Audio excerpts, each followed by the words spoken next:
We're going back to 2010 for today's rerun review of Blue Valentine, and you've obviously figured out already that there's someone next to me, NinchMovies. I'll leave his comment, his fucking channel below. You figure it out. It's pretty good. It's on my channel anyway. But this is the second time guest on the channel. We did a movie hunting video way back. I think about this time last year anyway. Yes. But we wanted to do a review together. We pretty much got into YouTube together. Aiden started off a bit before me, and he was the kind of got me into it. He was the fucking editing my videos, filming my videos, uploading my videos. I was just the talent. He was the producer, and so he basically started me off, and he also started me off with collecting. He started collecting. I was like, that's a pretty good idea. So I started collecting. So I have him to thank for that. But he's on the channel. Thankfully, we've got another video coming. And we are reviewing Blue Valentine, which came out in January 2010. Originally, in a film festival. It actually came out multiple times throughout the year. It came out late in Australia, like November, December. But then it was because it's like an indie movie, it kind of just got sporadically spread out. So we're going to do it for January when it was originally released. So let's get into it. So this movie stars Ryan Gosling and Michelle Williams. And this is basically a movie about their life. This is their relationship that they go through. You see the stages of them getting together and the stages of them having pregnancy, and then you see them with a child and kind of going through the divorce. So it's basically a romantic movie about their life. But I say romantic with the biggest asterisk of all time because this movie is fucking depressing. You should not want to watch this with anyone that you're with. It's just a relationship ender, really. As I said, it's kind of one of those movies that is about life, and it's not about a specific thing, and you have no specific points that you're going to get to or whatever, but it kind of just goes through relationships pretty much as real as it gets. And I think that's a big aspect of this movie is how real it is and how well it just depicts relationships, because obviously we know that relationships end in divorce and breakups and stuff, and they show it really well of how real a relationship can get, and that's definitely something they went for and I think pulled off. Yeah, for sure. This movie is like a play. It's similar to, say, like movies like The Notebook, where certain scenes will take place back in the day and then it goes back to present day. It's always switching back and forth. And this movie is, I personally consider it my second favourite movie of all time, just behind Chasing Amy. And really, the only reason it comes in second place is because this is a movie you can't watch very often, because it's really, it takes a lot out of you. And Ryan Gosling being probably my favourite actor of all time. Michelle Williams, I believe she won some sort of award for this movie. Either it was a Golden Globe or she got nominated for an Oscar. I can't quite remember. But basically, yeah, it's the tragic fall of a love story, and basically it's just day-to-day life. And really, it's the most real movie I can think of. Like, this is a movie that they put so much time and effort into really setting up the characters. Like, if you see a character waking up, like, in the morning out of bed, that really happened. I'm pretty sure I've watched a lot of the behind the scenes, and they really filmed it like that. They're like, we want to make it feel as real as possible. Literally stay in the house overnight and we'll film you getting up. And it's that sort of acting that really gets you emotionally connected to the characters. You really, like, this movie will tug at your heartstrings because it feels so real and it feels like it could just happen to anyone. Yeah, I definitely agree. I think a reason why this movie is so good and so well done is definitely the realism factor, because they do show this relationship, and they do it, as Aiden said, in segments where they would flash back and flash forward, and it works because you see them going through all these stages and you see them really connect and start falling in love, and that's such a good thing, and you see that and you're like, that's good. But the one thing they do is at the same time they're showing you that, they're showing them relationship falling apart. And it's such a contrast of what's happening in the relationship. And that's what I think makes it so real, because it shows how easily, or how Everything often could it just fall happens. apart, Yeah. And it does, and it makes you sad, because you see Dean and Cindy, and you see them and they're in love, and you're like, they're perfect for each other. And then the next scene, they're fighting and hitting each other, and they're yelling, and they pretty much hate each other at this point. And it's just so surreal how they did that. And I mean, I give props to any movie that can do that in a way, because it is so hard to really show something so real, because we know that romantic movies are generally played up, and they're generally, shown for camera in the way they do things. Isn't necessarily real, but this movie is 1,000% real in pretty much everything it does. But this is with that said, it's also one of the movies, like, it is the typical love story in a lot of ways because it is love at first sight, all that sort of jazz. And basically, the thing that sets it apart really is the fact that, as Alex said, it goes back and forth where literally, like, one scene, they're together, it's their youth, when they first get pregnant and everything, and then it goes to however many years later, and at their dead set, they just go at each other's throats. The movie itself, with Ryan Gosling, see, like, Ryan Gosling as an actor, this is why I love him, because he's so diverse. Like, he can do action, he can do sci-fi, he can do really anything. Michelle Williams, I'm not too familiar with. I think one of her most famous roles would be for Marilyn, which I never actually saw. But in this movie, she does really superbly well. The thing is, with this movie, I've watched it with several different audience sort of members, and the thing that also makes the movie great, and why I personally respect it a whole lot more, is because it's a different experience for every other person. Like, for me personally, watching the movie, I feel a lot more for Dean's character. I don't know whether or not that's because I'm a male. I just think that, while there's two sides to a relationship, I think that his character had a lot more, that I could connect with, a lot more that I felt sorry for him for and whatnot. But watching with, like, say, my mum, I watched with girlfriends, whatever else, some people will go for the Michelle Williams side, and that's the whole experience. Like, you really get your own sort of, take on the film, and it also sort of depends how you see love, I suppose, and it shows ex-boyfriends in the movie, it shows, like, it really everything. Like, it truly is a play-by-play of, say, like, 8 or 9 years of this couple's life. Like, it's crazy. Yeah, I definitely agree with that and the different audiences, because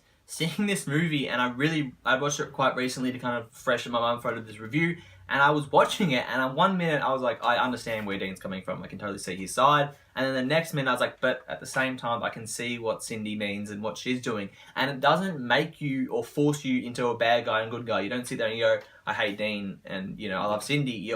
It literally changes during the movie, and even if like and said, he's on Dean's side, and even if I think you're on Cindy's side, you can see Dean's side, and I was kind of leaning towards Dean's side. Maybe it's because I am a male, or liking Ryan Gosling, but I definitely saw the other side of things, because at one side you see this guy that's kind of, he pretty much saved her, really. Like, yeah. He really went in, like, she fell pregnant in the movie, and he's pretty much decided to have a family with her, and then to see where it goes, it sucks, dude. Yeah, it's definitely, but we'll talk more about the performances, because Aiden touched on Ryan Gosling, and the thing with Ryan Gosling, I think, he has, I wouldn't say Ryan Reynolds quality, but the way they can have different characters but apply the same things to it. The way definitely. All Ryan Gosling characters are the same but so different at the same time. Like, you get the same things that Ryan Gosling does, and then he can just change them, and you see them and you go, that's Ryan Gosling, but you never go, oh, that's another character from another movie. You don't go, that's Ryan Gosling, Notebook Ryan Gosling. You know that is Blue Valentine Ryan Gosling. Like, you can see the differences, but he applies the same thing, which I really like.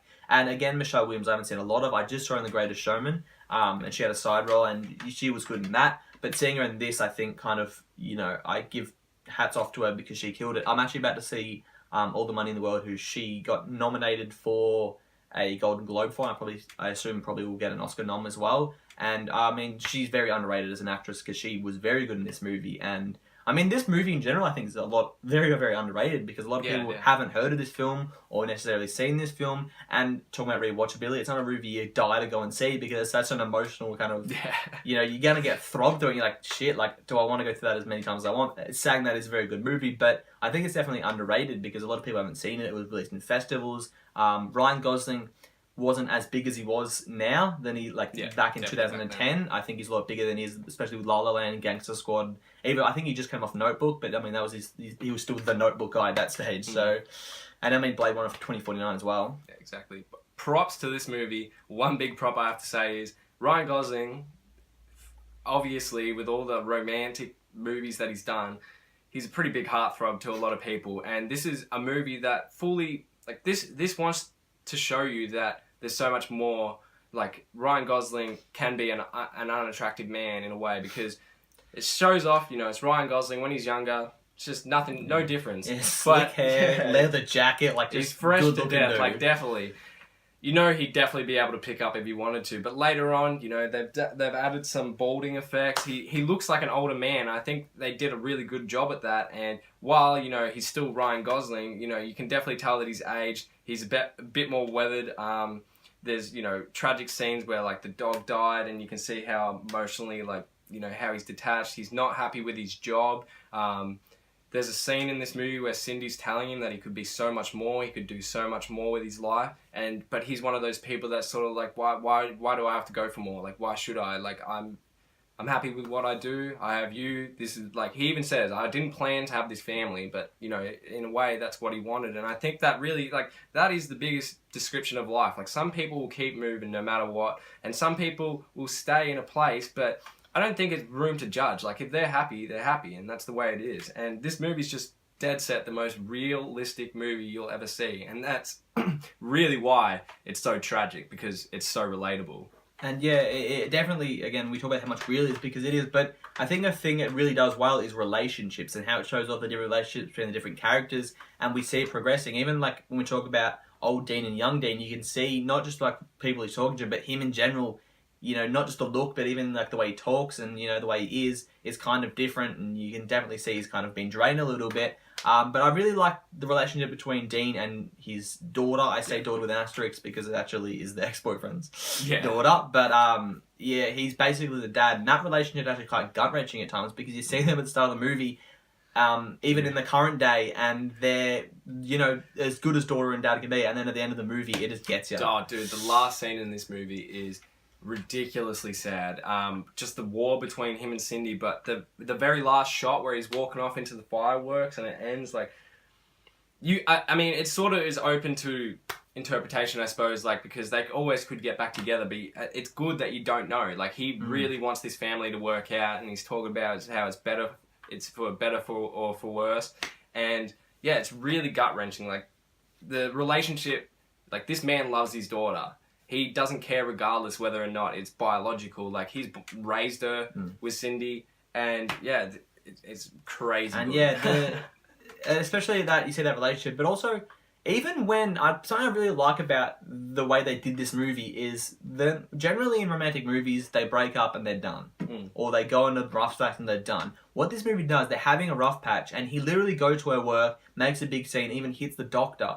And then the doctor's like, you're fired, and tries to fire Cindy. And he's like, no, you can't fucking do that. Yeah, and he stands up and said, yeah. And he's like, no, how dare you, like, treat her like that. Yeah. Even if they're going through the shit, they still show that you still care about someone. And he wants the best for her, even if it's not him. It's exactly like when he throws his ring and then he has to hop out the car and go get it, because it's just like something you would do. It's a human thing to react when you're angry or sad, and then but to regret it instantly. It's so different to just like a screenplay that you're just reading where you're meant to fight and then break up. It's so different. Yeah, exactly. And I mean, we've talked about how good this movie is, and I don't think it has many flaws. I think the main flaw isn't actually within the movie, but it's rewatchability.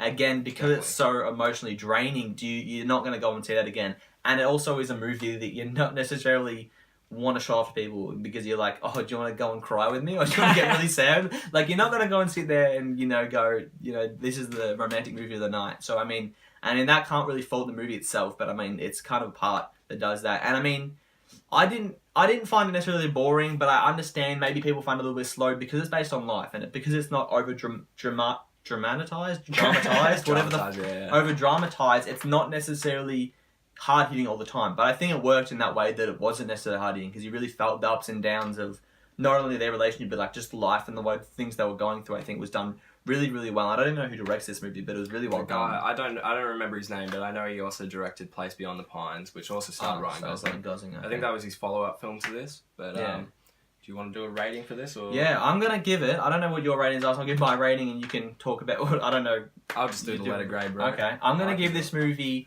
a B plus. Again, rewatchability is the only thing tinkering this movie to be even higher. I mean, B plus is nothing to fret about. I mean, give a movie a B plus. You know, that's one of the top movies of the year if I actually saw it in that year, whatever, doing the grades. But yeah, again, this movie is so well done and so well, you know, so real, and that's what I like about this movie the most. Well, obviously, as I said, it's my second favourite movie of all time. I would have to give it my highest grade of A+. Like, I really can't fault this movie, other than, as Alex said, I probably watch this like maybe once a year. I think that would be a lot more than a lot of people, but I really do appreciate this movie. I'm so happy it was made. It's really cool when an indie director can blow up like this. Like that's why I love Kevin Smith so much. Like it's a real raw material that got broadcasted, and with really good actors, like famous actors. This is a lot different to like say something like Clerks. I'm not going to compare it to it because it's a completely different movie, but it's so raw. Like this is not something you would see at the cinemas every day, and I think it's more of an experience, and I just love the movie to bits. Yeah, definitely. I mean, of course, it's like coming when you talk about your best movies, it's going to give it an A+. But that wraps up the review, guys. I have no idea how long this is. We've talked about it, which is good. I love having someone on and just kind of, riffing with them a little bit and, what we liked and what we necessarily didn't like. I mean, we didn't have much to dislike about this movie, but, it's always fun to have someone on the channel. But of course, I will leave Aiden's channel below. It's called NinchMovies, and he does a lot of Blu-ray vids. I predominantly do reviews. I do occasional Blu-ray vids, Definitely but a Blu-tuber. he does a lot of Blu-ray stuff, collection videos, updates, all that shit. If you're into that shit, but not necessarily as much into the current stuff, or just the DVDs in general or Blu-rays, check him out because he does it as good as anyone, and it's a fucking wicked channel. So check that out. As well as you guys can subscribe to me if you haven't already. I'm also doing a video on Aiden's channel, so if you guys are seeing from there, you can check me out and check back him. Whatever, whichever way you found us, thank you guys for watching. You can like, you can comment below, but of course, have a good one.